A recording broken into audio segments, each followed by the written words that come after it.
दोस्तों आज मैं जिस जगह पर खड़ा हूँ वो एक समय दुनिया के सबसे बड़ा शिक्षा का केंद्र कहा जाता था। हाँ दोस्तों, मैं नालंदा विश्वविद्यालय के धरती पर अभी खड़ा हूँ, जो नालंदा खंडहर के नाम से पूरे विश्व में प्रचलित है। दोस्तों इस विश्वविद्यालय के बारे में सबसे पहले मैं आपको कुछ इंट्रोडक्शन दूंगा। जैसे दोस्तों इस विश्वविद्यालय 10 किलोमीटर लंबा था और 5 किलोमीटर चौड़ा था। दोस्तों इस विश्वविद्यालय का जो द्वारपालिका थे वो 100 भाषा का ज्ञानी थे। दोस्तों इस विश्वविद्यालय में जितने भी लोग एंट्रेंस एग्ज़ाम देने आते थे वो केवल 10% छात्र इस एंट्रेंस को क्लियर कर पाते थे। दोस्तों इस विश्वविद्यालय में एग्ज़ाम के 2 चरण इस विश्वविद्यालय में 2 चरण में विद्यार्थियों का एग्ज़ाम होता था। दोस्तों पहला चरण था कि द्वारपालिका से छात्र को संवाद करना पड़ता था, यानी कि कोई भी छात्र आता था उससे द्वारपालिका उसका टेस्ट लेता था। द्वारपालिका ज़्यादातर प्रश्न उसके लैंग्वेज और संस्कृति और धर्म से पूछता था। पालिका के एग्ज़ाम को उत्तीर्ण करने के बाद फिर उस छात्र को प्रोफेसर के सामने पेश किया जाता था। दोस्तों फिर उस छात्र के प्रोफेसर प्रश्न करता था, हर प्रकार के प्रश्न करता था। जब वो छात्र द्वारपालिका और प्रोफेसर के दोनों को परीक्षा को उत्तीर्ण कर लेते थे तब उसे नालंदा विश्वविद्यालय के हॉस्टल और यहाँ के अनुशासन और कठोर परंपरा को भी पालन करना पड़ता था। दोस्तों तो यहाँ केवल भारत के छात्र पढ़ाई करते थे, पूरी दुनिया भर से कई देशों के लोग यहाँ आके पढ़ाई करते थे। जैसे चीन, तिब्बत जैसे देशों से छात्र यहाँ आते थे पढ़ाई करने के लिए। एशिया के छोटे छोटे बहुत सारे कंट्री से लोग यहाँ आके पढ़ाई करते थे। चलो एक बार दोस्तों, जब इस विश्वविद्यालय में छात्र परीक्षा को उत्तीर्ण कर लेते थे तब यहाँ कोई भी कोर्स करने के लिए इस विश्वविद्यालय में 1 रुपया भी फीस नहीं लगती थी। हाँ दोस्तों, इस विश्वविद्यालय में छात्र फ्री में पढ़ाई करते थे, चाहे कोई भी वो कोर्स करें। लेकिन जो विश्वविद्यालय एक समय पूरी दुनिया को शिक्षा प्रदान करती थी, पूरी दुनिया को शिक्षित करती थी, वो विश्वविद्यालय आज एक खंडहर बन के रह गया है। ये खंडहर दोस्तों देख सकते हैं, ये जली हुई ईंटों की राख जो है इस बात का सबूत है कि ये पूरी दुनिया को शिक्षा प्रदान करती थी, ये पूरी दुनिया को शिक्षित करती थी। विद्यालय में शिक्षा का व्यवस्था जारी ही था, पूरी दुनिया को ये विश्वविद्यालय शिक्षित कर ही रही थी।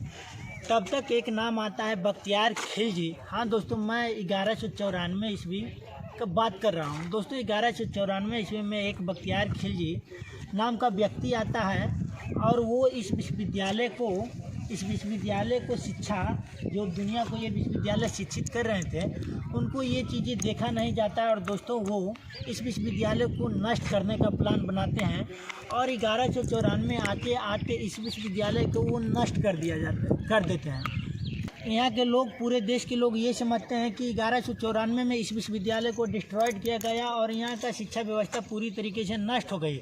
लेकिन दोस्तों मेडिवल हिस्ट्री का एक किताब है सतीश चंद्रा, उसको आप पढ़िएगा तो संत धर्मसेन नाम का कोई व्यक्ति का उसमें जिक्र किया गया है, जो 1230 ईस्वी में नालंदा का यात्रा किए थे और उन्होंने उस किताब में वो लिखे हैं कि 1230 ईस्वी तक नालंदा में मतलब हल्का फुल्का शिक्षा चल रहा था, पूरी तरीके से शिक्षा को डिस्ट्रॉयड नहीं किया गया था। 1230 ईस्वी तक यहाँ पर पढ़ाई चल रहा था, ऐसा सतीश चंद्रा में जिक्र मिलता है। देख रहे हैं ना सामने, वो इस विश्वविद्यालय का लाइब्रेरी था। दोस्तों कहा जाता है कि इस विश्वविद्यालय में लगभग 90,000 किताबें रखी थी।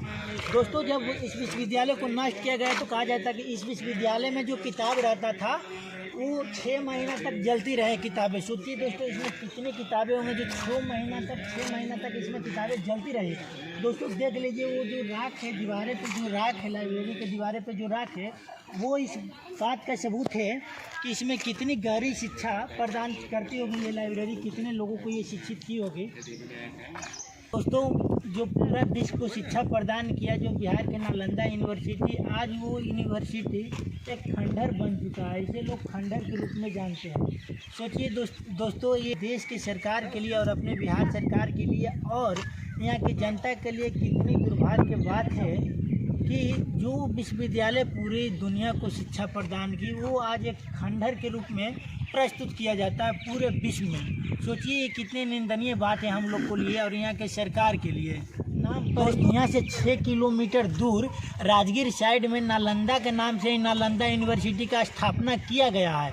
लेकिन दोस्तों क्या आप ये सच्चाई जानते हैं कि ये नालंदा और वो नालंदा में बहुत फ़र्क है, बहुत ही अंतर है। दोस्तों ये नालंदा में ऐसा लाइब्रेरी था जहाँ 90,000 किताबें रखी थी, लेकिन वो नालंदा में ऐसा लाइब्रेरी नहीं है जहाँ 90,000 किताबें वहाँ पे नहीं रखी है। दोस्तों दूसरी बात, यहाँ पे विश्व के लोग आते थे, हर देश के लोग यहाँ पे पढ़ाई करने के लिए आते थे, लेकिन दोस्तों वो नालंदा में आप देख लीजिए, वो नालंदा में ऐसा व्यवस्था नहीं है कि हर देश के लोग नहीं आ रहे हैं। यहाँ तक कि भारत के लोग वो यूनिवर्सिटी का टारगेट नहीं कर रहे हैं। भारत के छात्र इलाहाबाद विश्वविद्यालय, जेएनयू और बीएचयू जैसे यूनिवर्सिटी को टारगेट करते हैं, लेकिन नालंदा यूनिवर्सिटी को जाने के लिए नहीं चाहते हैं। दोस्तों तीसरी बात, इस विश्वविद्यालय में जो कोर्स करने के लिए आप आते थे उस समय तो यहाँ पे फ़ी नहीं लगता था, आपको free of course her course कराया जाता था, यहाँ पैसा नहीं लगता था, केवल विद्यार्थी को योग्यता देखा जाता था। लेकिन दोस्तों वो नालंदा यूनिवर्सिटी में आप जब जाके आप देखिएगा उस नालंदा यूनिवर्सिटी में, तो वहाँ पे MBA के लिए 1,26,000 रुपया देना पड़ेगा आपको। MBA फाइनल करते करते 1,26,000 रुपया वहाँ पे आपको देना पड़ेगा उस नालंदा यूनिवर्सिटी में। क्या दोस्तों ये नालंदा और वो नालंदा में समानता आपको दिख रहा है? ये नालंदा में वन नेशन वन एजुकेशन की तरह व्यवस्था था इस नालंदा में। जिस विद्यार्थी के पास योग्यता रहते थे वो विद्यार्थी यहाँ पे पढ़ाई करते थे, उसको जब फी नहीं लिया जाता था। यहाँ पे गरीब और अमीर को शिक्षा में समानता नहीं देखा जाता था। दोस्तों यहाँ पे गरीब या अमीर सभी को शिक्षा मिलता था, केवल योग्यता चाहिए था। लेकिन उस विश्वविद्यालय में आप जाके देख लीजिए, आप वहाँ पे अमीरों को शिक्षा मिल रहा है, इसमें योग्यता रहे या ना रहे, लेकिन गरीबों को वहाँ पे शिक्षा से वंचित किया जा रहा है, क्योंकि उस गरीब छात्र में योग्यता है लेकिन फिर भी वहाँ पे अमीर पैसा देखा जा रहा है। सरकार वहाँ पे पैसा देख रहे हैं। MBA जैसे कोर्स करने के लिए एक गरीब घर के लड़का 1,26,000 कहाँ से दे पाएगा? कभी नहीं दे पाएगा।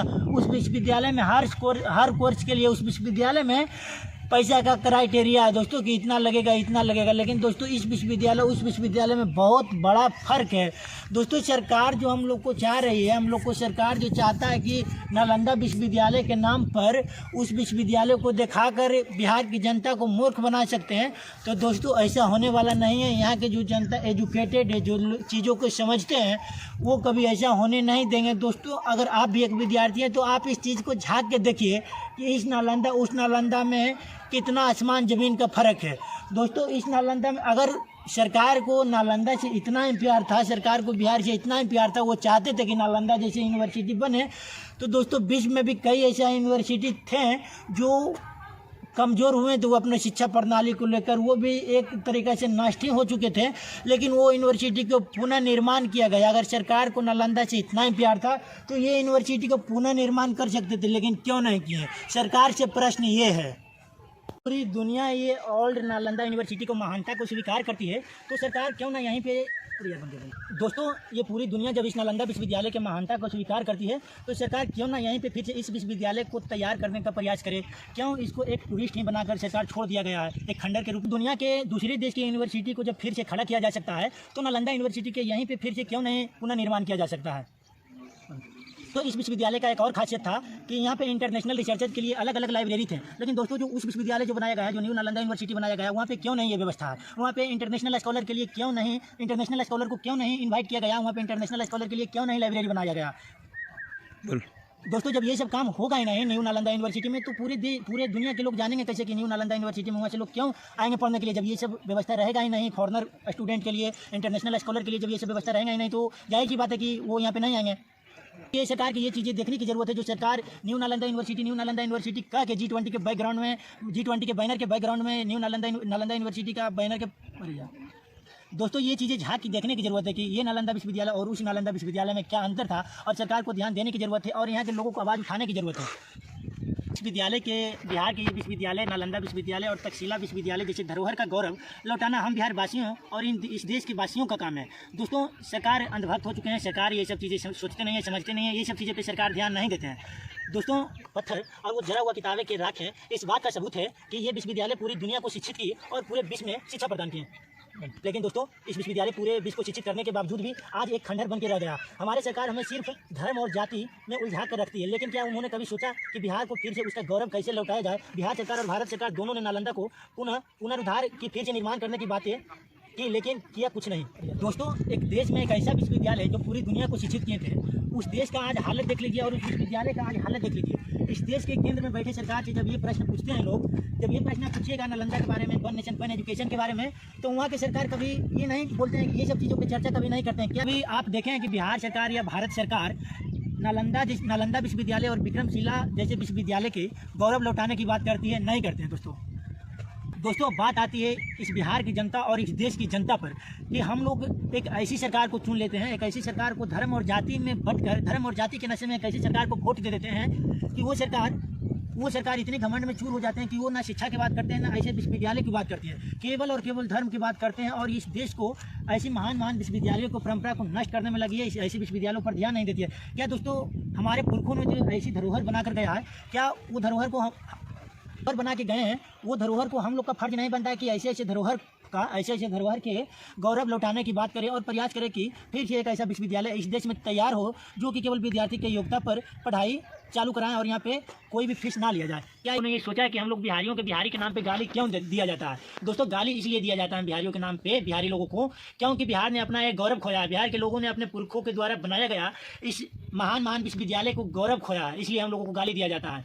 दोस्तों अगर आप बिहार से हैं और बिहार के ये सब चीज़ों को लेकर आप एक्टिव हैं कि आप अपने गौरव को फिर से लौटाएं और नालंदा विश्वविद्यालय और विक्रमशिला विश्वविद्यालय जैसे महान विश्वविद्यालय को फिर से पुनर्निर्माण किया जाए, तो जो हम आपको बता रहे हैं वो आप अब ध्यान से सुनिएगा।